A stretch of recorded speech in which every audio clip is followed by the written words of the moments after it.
Video చూసే ముందు ఒక లైక్ కొట్టి ఓం నమఃశివాయ అని కామెంట్ చేయండి. స్త్రీలకు ఐశ్వర్యం పెంచే పనులు కొన్ని ఉన్నాయి. భార్య భర్తల మధ్య గొడవలు రాకుండా, భర్త సంపద విపరీతంగా పెరిగి అలాగే స్త్రీని సుమంగళిగా ఉండాలంటే స్త్రీలు ఏ పనులు చేయాలో ఈ వీడియోలో తెలుసుకుందాం. ముందుగా ఈ వీడియోకి ఒక లైక్ కొట్టి మా ఛానల్ ని సబ్స్క్రైబ్ చేసుకోండి. లైక్ కొట్టడం మాత్రం అసలు మర్చిపోకండి. వీడియో చూస్తున్నారు కానీ లైక్ కొట్టడం లేదు. దయచేసి ఒక లైక్ కొట్టండి. ఆ పరమేశ్వరి నా ఆశీర్వాదం మీపై ఉంటుంది. స్త్రీలకు ఐశ్వర్యం కలగడం అంటే భర్తకు కూడా ఐశ్వర్యం కలిగినట్టే, ఆ కుటుంబానికి మొత్తం ఐశ్వర్యం ప్రాప్తించినట్లే. మహిళలు కొన్ని పనులు చేయడం వల్ల లక్ష్మీదేవి ఆ ఇంట్లో కొలువుతీరి ఉంటుంది. మీ ఇంట్లో ఎప్పుడు సుఖసంతోషాలు ఉండాలంటే పెళ్లైన ఆడవాళ్లను ప్రతిరోజు దీపారాధన చేసుకోవాలి. రోజు దీపారాధన చేయడం కుదరని వాళ్ళు వారంలో ఒక శుక్రవారం రోజు అయినా సరే ఇంట్లో దీపం వెలిగించి పూజ చేయండి. ఆడవారికి నెలసరి పూర్తయిన తర్వాత 5వ రోజున శుభ్రంగా తల స్నానం చేసి ఇల్లంతా తడి బట్ట పెట్టుకుని ఇంట్లో పసుపు నీళ్లు చల్లుకొని దేవుని పటాలను శుభ్రంగా తుడిచి కుంకుమ బొట్టు పెట్టి ఇంట్లో పూజ చేసుకోవాలి. పూజ గది విడిగా లేనివారు పంచముఖ హనుమంతుని ఫోటోని మీ పూజ గదిలో పెట్టకూడదు. ప్రతి ఒక్కరి పూజ గదిలో ఖచ్చితంగా గోమాత విగ్రహాన్ని పెట్టుకోవాలి. గోమాతలో ముక్కోటి దేవతలు కొలువై ఉంటారు కాబట్టి మీ పూజ గదిలో గోమాత విగ్రహం ఉంటే ముక్కోటి దేవతల అనుగ్రహం వల్ల మీ ఇంట్లో ఎప్పుడూ ఐశ్వర్యం తాండవిస్తుంది. గురువారం మరియు శుక్రవారం నాడు పెళ్లైన ఆడవాళ్లు తల స్నానం చేయకూడదు.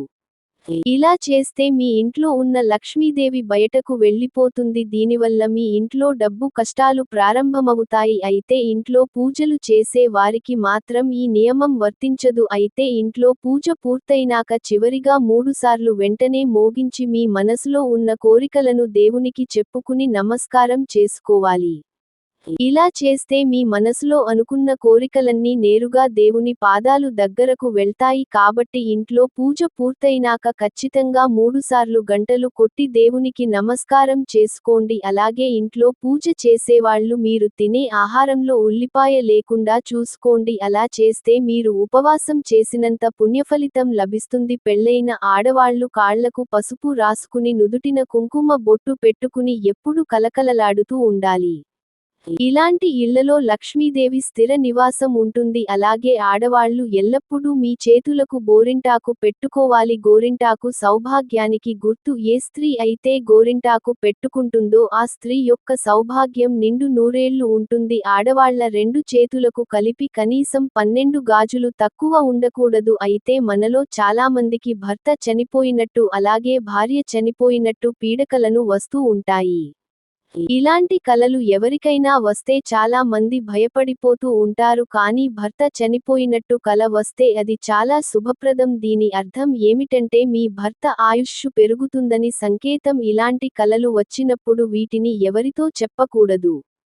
అలా చెప్తే మీ భర్తకు మంచిది కాదు. ఆవు నెయ్యితో ఇంట్లో దీపారాధన చేస్తే మీ మనసులో ఉన్న ఎటువంటి కోరికలైనా సరే త్వరగా నెరవేరుతాయని పండితులు చెబుతున్నారు. ఇక విపరీతమైన డబ్బు సమస్యలతో ఇబ్బంది పడుతున్నవారు కొబ్బరి నూనెతో దీపారాధన చేయడం మంచిది.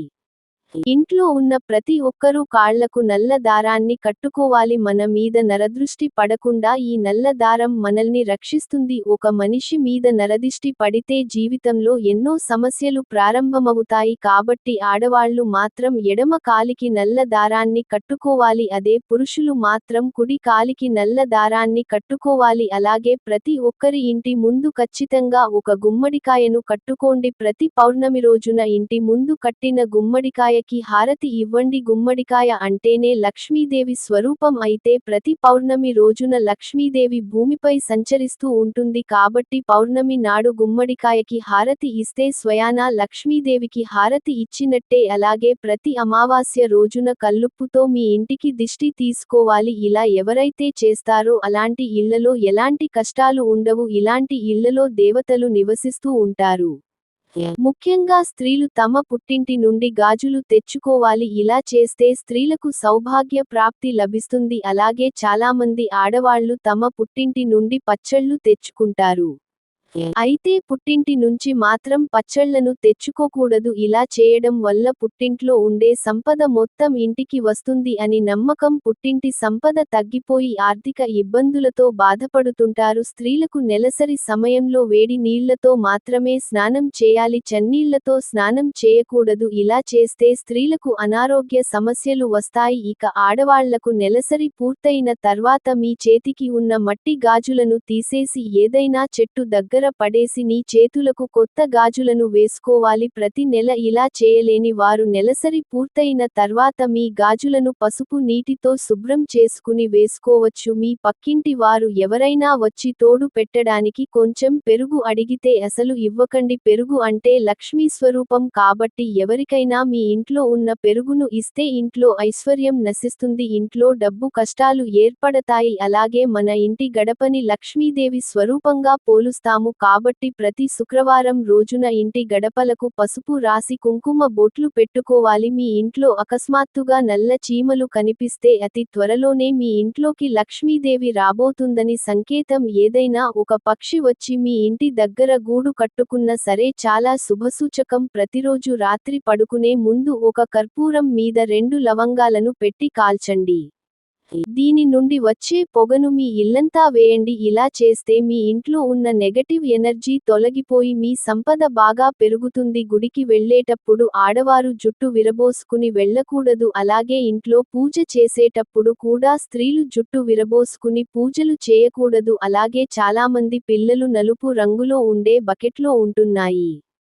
కానీ పొరపాటున కూడా నలుపు రంగులో ఉన్న బకెట్లు ఇంట్లో ఉండకూడదు. ఇలా ఉంటే మీ ఇంటికి అష్టమ సందేశాలు ఏర్పడతాయి. ఈ వీడియో మీకు నచ్చితే లైక్ చేసి సబ్స్క్రైబ్ చేయండి.